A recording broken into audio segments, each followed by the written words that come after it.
अस्सलाम वालेकुम dear students, उम्मीद है आप सब खैरियत से होंगे। हमारा आज का जो लेक्चर है ये थर्ड लेक्चर है, जिसके अंदर आज हम सेक्शन 16 से ऑनवर्ड डिस्कस करेंगे सेल्स ऑफ गुड्स सेट के बारे में।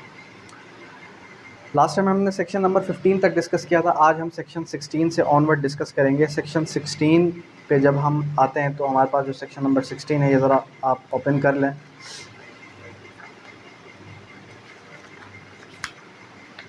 Implied warranty and conditions as to quality और fitness.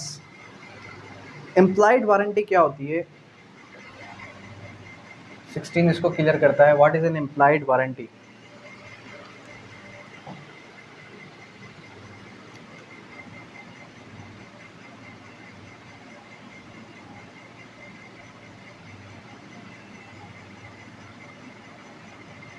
And condition to fitness. किसकी की फिटनेस की बात कर रहा है? ये आपके गुड्स की फिटनेस की बात कर रहा है कि आया कि जो जिन गुड्स पर आप जो है जिन गुड्स को आप सेल आउट करना जा रहे हैं वो गुड्स इस कैपेसिटी में हैं, इस कैपेबल हैं कि आप उनको सेल आउट कर सकें या ना कर सकें। सेक्शन 16 कहता है कि subject to the provision of this act and any other law for the timing in force. अब एनी अदर लॉ तो है नहीं हमारे पास, लेकिन अगर ऐसा मुमकिन हो कि एनी अदर लॉ प्रोवाइडेड हो, there is no implied warranty and condition as to the quality or fitness of any particular purpose of goods supplied under contract of sale except, फिर इसकी एक्सेप्शन आ गई। यानी कि जर्नली तो हमारे पास कोई भी ऐसी कंडीशन नहीं है, जर्नली तो हमारे पास कोई भी ऐसा लॉ नहीं है, लेकिन अगर किसी और कानून के अंदर स्पेसिफिक प्रोविजन है तो आप उसको एक्सेप्ट करें, लेकिन नहीं है। जैसे कि जर्नली हमारे पास यहाँ पर पाकिस्तान के अंदर कोई भी ऐसी कंडीशन नहीं है। वेयर द बायर एक्सप्रेसली और implication makes known to the seller particular purpose of the goods are required so that show that the buyer relies on the seller's skill और judgment। यानी कि जब हमारे पास जो बायर है वो सेलर के स्किल के ऊपर डिपेंडेंट है। अब बिलफर्स के ऐसे कोई आर्किटेक्चर के ऊपर जो है सेल होने जा रही है, बड़ी सेल होने जा रही है कि जो कि किसी स्किल पर डिपेंडेंट है। अब यहाँ पर हमारे पास इम्प्लाइड वारंटी क्या होगी? इम्प्लाइड वारंटी ये हो सकती है कि ये जो स्पेसिफिक आर्टिस्ट आर्ट बना रहा है ये आर्ट ये खुद ही बनाएगा। सेकेंडली ये हो सकता है कि भाई ये जो आर्टिस्ट आर्ट बना रहा है ये आर्ट सालों साल चलता है। ठीक है, ये इम्प्लाइड वारंटी हो सकती है।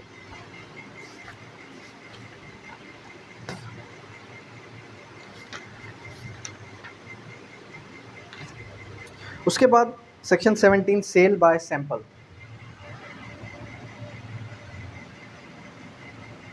Cell by sample. Sale by sample का क्या मतलब है? सेल बाय सैंपल मींस कि आप जो है एक कोई भी चीज़ सेल आउट करने जा रहे हैं और आपने क्या करना है कि बिलफर्स कोई बड़ा टेंडर पास करना है।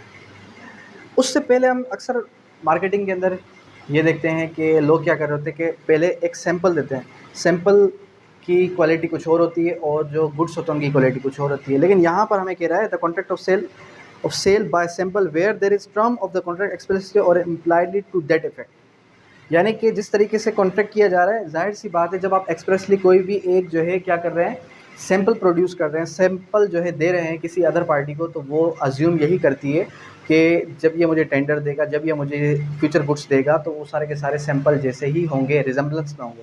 लेकिन ऐसा होता नहीं है। अगर कोई भी शख्स सेल बाय सैंपल करता है तो उसके पास क्या रेमेडी है, वो आगे चल के उस जो है एग्रीमेंट को ख़त्म भी कर सकता है। फिर उसके बाद section 18 goods must be ascertained. Goods must be ascertained का क्या मतलब है? सेक्शन 18 ने बताया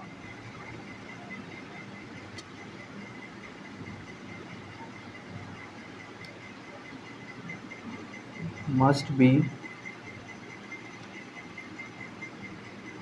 असरटेन्ड, यानी कि जब हमारे पास सेलर है,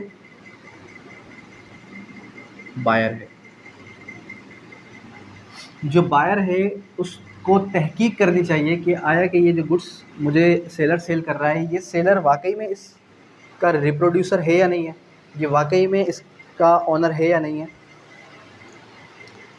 यानी कि उसको खुद से तहकीक करनी चाहिए। Where there is a contract of sale ascertained goods, no property of the goods is transferred to the buyer unless and until goods are ascertained, जब तक उन गुड्स की तहकीक ना हो जाए। ठीक है, अब हमारे पास एक डॉक्ट्राइन आ जाती है, उस डॉक्ट्राइन को ज़रा देखें। वो कौन सी डॉक्ट्राइन है? वो है कैविएट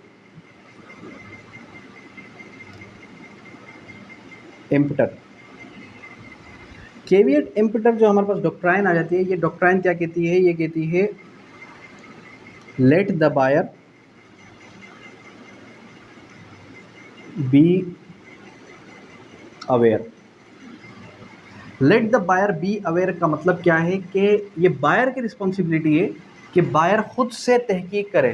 क्या करे? बायर खुद से तहकीक करे कि ये गुड्स ख़रीदने जैसे हैं या नहीं है, क्या इन गुड्स में किसी किस्म की कोई खामी तो नहीं है।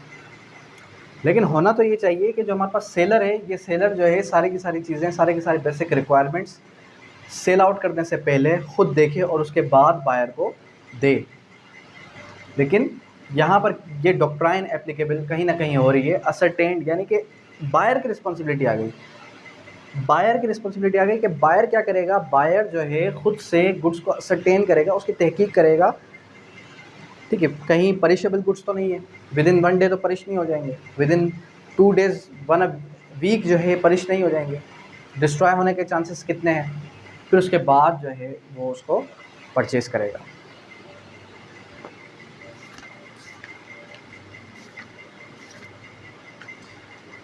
Property passes when intended to pass. Where there is a contract of the sale specific ascertained goods, the property in the term of transferred, the buyer, term of parties contract intended to be transferred.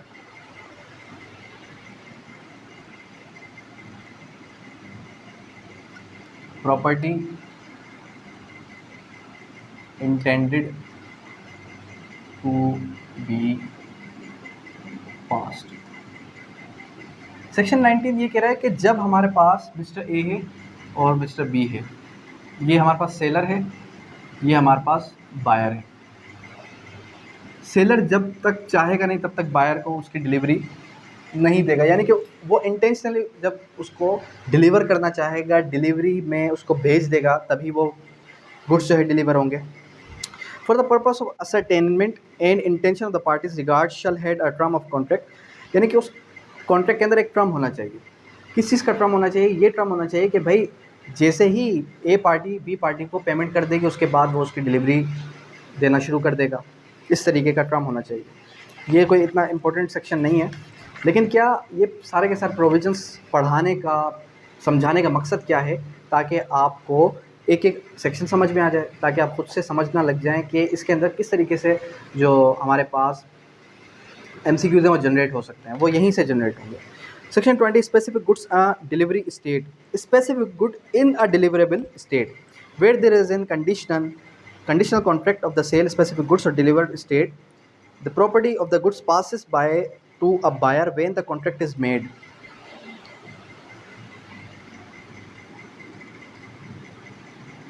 Specific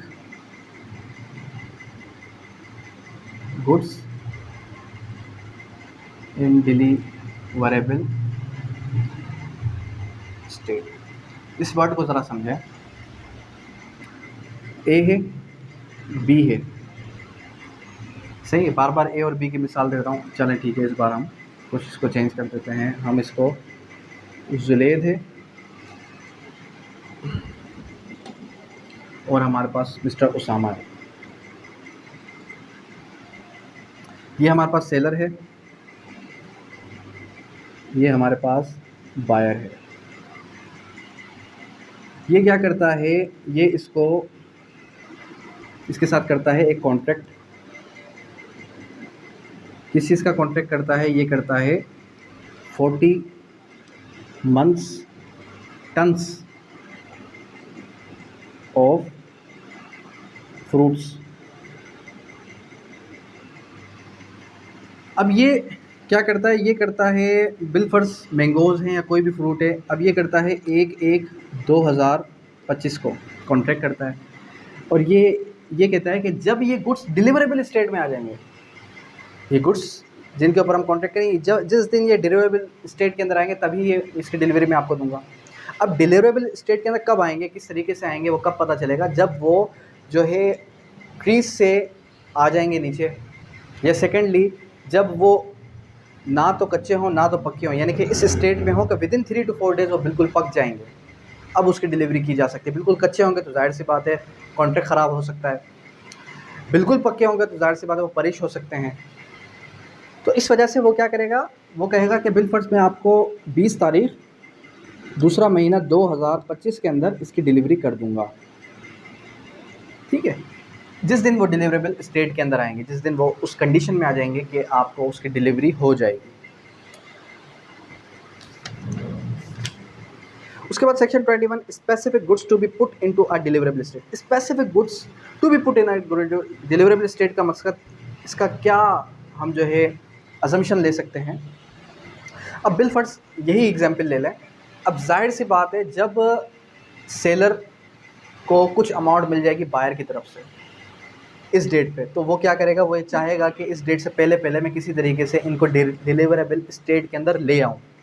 उसके लिए वो क्या करेगा, जाहिर सी बात है उसके लिए वो जो है कोई ना कोई ऐसी स्ट्रेटजी यूज़ करेगा, कोई ना कोई जो है इस तरीके से वो कोई कारपेट वगैरह का यूज़ करेगा कि जिससे इस डेट से पहले पहले विदिन फ्यू डेज़ ही वो डिलीवरेबल स्टेट के अंदर कन्वर्ट हो जाएँ। तो सेक्शन 21 उसके साथ डील करता है। Section 22 specific goods in a deliverable state when the seller has to do anything in order to ascertain price, यानी कि जब डिलीवरेबल स्टेट के अंदर कन्वर्ट होंगे तभी वो क्या करेगा, असरटेन करेगा प्राइस को। अब उसके इंटेंशन क्या है सेलर की, कि वो बायर से प्राइस को असरटेन करे। प्राइस को असरटेन करने के लिए ही वो ये क्या कर रहा है, वो उसको डिलीवरेबल स्टेट के अंदर कन्वर्ट कर रहा है। सेक्शन 23 ने ये बता दिया। अब ये देखें 21, 22, 23 सारे के सारे 22 तक, सॉरी 22, ये सारे 3 सेक्शंस एक दूसरे के साथ कनेक्टेड हैं। फिर उसके बाद sale by ascertained goods and appropriation, where there is a contract for the sale of ascertained or future goods by unconditional appropriation of contract either by the seller within the ascertain passes by the buyer, such assent may be expressed or implied। तो वो जो assent होगी वो express भी हो सकती है, वो implied भी हो सकती है।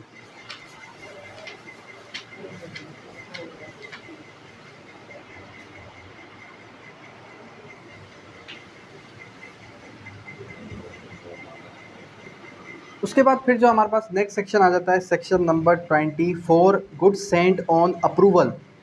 गुड्स सेंट ऑन अप्रूवल और ऑन सेल और रिटर्न। फर्स्ट ऑफ ऑल क्या होगा, जिस तरीके से सैंपल भेजा इसी तरीके से आपने अदर पार्टी को क्या कर दिया, मिस्टर उसामा को भेज दिया अप्रूवल के लिए, कोई गुड्स भेज दिए। अप्रूवल जैसे ही होगा उसके बाद या आइदर वो सेल हो जाएगी या रिटर्न हो जाएगी। अरे बात सुनिए, तो ऐसी कंडीशन भी इम्पोज की जा सकती है कि सैंपल भेजने के बाद जैसे ही आप मुझे सारे के सारे गुड्स भेज देंगे, तो सारे गुड्स भेजने के फ़ौरन बाद में इन सारे के सारे गुड्स को टेस्ट करूँगा। टेस्ट करने के बाद ही मैं डिसाइड करूँगा कि आया कि ये मुझे रखने हैं या फिर मुझे ये रिटर्न करना है। ऐसी कंडीशन भी इम्पोज की जा सकती है। उसके बाद reservation of right of disposal, ये इसको छोड़ दें आप।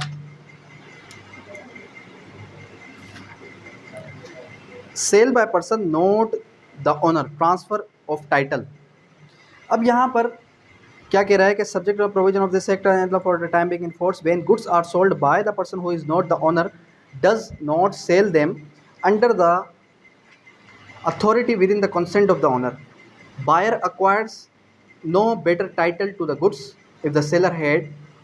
अब यहाँ पर देखें, ये किसी एजेंट के बारे में बात कर रहा है। सेक्शन कौन सा डील कर रहा है इससे, सेक्शन डील कर रहा है आपका सेक्शन 27। जिस तरीके से हमने कॉन्ट्रैक्ट एक्ट के अंदर कॉन्ट्रैक्ट ऑफ एजेंसी पढ़ा था, उसी तरीके से हमने यहाँ पर भी एक कॉन्सेप्ट देखा कि बिल फर्स मिस्टर ए और मिस्टर बी के दरमियान कोई ऐसा थर्ड पार्टी इम्पोज की जा सकती है जो थर्ड पार्टी ये डिक्लेयर करे कि मैं जो है एज अ ओनर आपको ये प्रॉपर्टी सेल आउट करने जा रहा हूँ। अब वो ओनर ने क्या दी होगी, इस एजेंट को कंसेंट दी होगी। जिस तरीके से हमने ट्रांसफ़र प्रॉपर्टी के अंदर एक कॉन्सेप्ट पढ़ा था ऑस्टेंसिबल ओनर का, इसी तरीके से ये रोल प्ले कर रहा है किसका? ये रोल प्ले कर रहा है आपके ओनर का, यानी कि ओनर ने इसको पावर दे दिया, ठीक है, पावर ऑफ अटॉर्नी, पावर दे दिया कि समझा कि भाई आप मेरी जगह पे सिग्नेचर वगैरह कर लें, आप मेरी जगह पे जाके कॉन्ट्रैक्ट कर लें, गुड्स को ट्रांसफ़र कर दें, ठीक है। लेकिन एक राइट उसके पास अभी भी रिजर्व्ड है, वो कौन सा राइट है? वो है ओनरशिप का राइट, ठीक है, टाइटल का राइट। उसके बाद section 29 sale by person position under voidable contract. अब वाइडेबल कॉन्ट्रैक्ट के अंदर क्या कोई शख्स जो है सेल आउट कर सकता है? नहीं कर सकता। अब आप अक्सर ये देख रहे होंगे कि मैं कॉन्ट्रैक्ट का भी जिक्र कर रहा हूँ, गुड्स का भी जिक्र कर रहा हूँ, यानी कि मूवेबल गुड्स के बारे में जहाँ जिक्र की जाएगी उससे सेल्स ऑफ गुड्स से डील कर रहा है। कॉन्ट्रैक्ट की किस वजह से बात कर रहा हूँ? Because it was also the part of contract, contract एक का ही ये हिस्सा था, उसको सिर्फ और सिर्फ कॉन्ट्रैक्ट एक के बुक से निकाल के अलग कर दिया गया, सेपरेट लॉ कर दिया गया।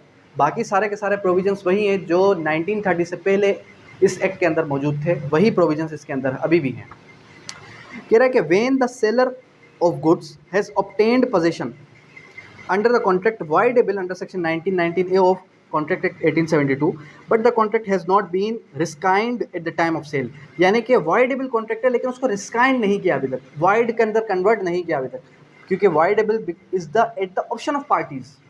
जब भी एक कॉन्ट्रैक्ट वाइडेबल होता है तो पार्टीज़ चाहे तो उसको वाइड करार दे दें, चाहे तो ना दें।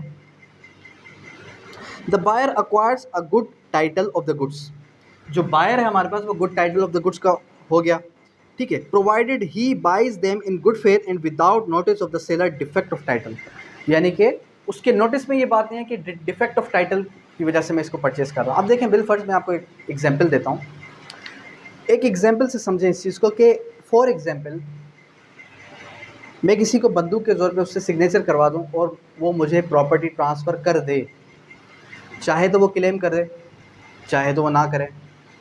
यहाँ पर एक्शनेबल क्लेम काम कर रहा है लेकिन वो क्लेम नहीं कर रहा मुझसे, जब वो क्लेम ही नहीं कर रहा मुझसे तो वो वाइड भी कन्वर्ट नहीं होगा। इसी तरीके से आप कई सारे एग्जाम्पल्स को इम्पोज कर सकते हैं इसके साथ, ठीक है। तो ये हमारे पास सेक्शन नंबर 29 था। सेक्शन नंबर 30 भी बात करता है सेलर और buyer in position after sale. Seller और बायर क्या हो, पोजीशन में आ जाएंगे तो उनके पास कौन कौन से राइट्स जो हैं वो कन्वर्ट हो जाएंगे। उसके बाद performance of the contract duties and seller of seller and buyer, ठीक है। 31 फर्दर इस चीज़ को लीड करता है कि हमारे पास ड्यूटीज़ क्या हैं सेलर की और बायर की। जो हमारे पास सेलर की ड्यूटीज़ हैं वही लाइबिलिटीज़ होंगी किसकी? बायर की।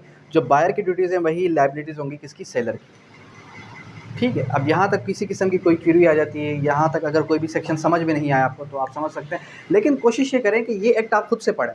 क्यों? क्योंकि इसके अंदर मुझे नहीं लगता कि इसके अंदर कोई नई चीज़ है या इसके अंदर कुछ ऐसा है जो आप कहें कि सर समझ में नहीं आ रहा, क्योंकि इसके अंदर जर्नल वही चीज़ें हैं जो आप अपनी प्रैक्टिस के अंदर, प्रैक्टिकल लाइफ के अंदर देख रहे होते हैं। किस तरीके से गुड्स को ट्रांसफ़र किया जाता है, मूवेबल प्रॉपर्टीज़, मूवेबल जितने भी हमारे पास गुड्स हम किस तरीके से सेल परचेज़ का काम कर रहे होते हैं, मार्केटिंग किस तरीके से की जाती है in under sales of goods act. ये सारी चीज़ें वही हैं जो आप प्रैक्टिस के अंदर देख रहे होते हैं, अपनी डेली रूटीन के अंदर देख रहे होते हैं। तो इसके अंदर कोई ऐसी चीज़ नहीं है जो फर्दर मैं समझूं कि आपको मज़ीद उसको क्लेरिफाई करना चाहिए। हाँ, सेक्शन 46 जो है वो बड़ा ही इंपॉर्टेंट है। उसका रीज़न ये है क्योंकि वो बार बार इंटरव्यू के अंदर, स्क्रीनिंग के अंदर पूछ लिया जाता है।